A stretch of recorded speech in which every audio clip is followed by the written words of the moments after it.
So this is a Stierli, it's a Swiss company, horizontal press brake, CNC back gauge. And then this is a measuring die, an angle measuring die.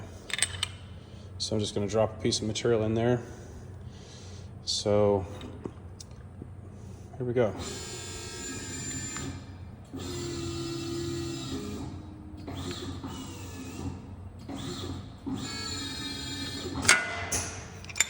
And that guy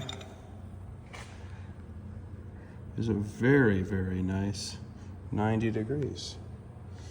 And then it's ready for the next.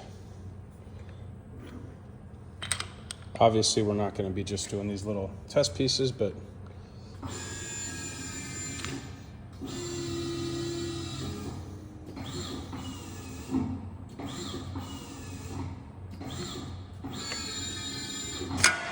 and it's repeating to right around between 0 and 0.1 degrees. So very repeatable, very accurate.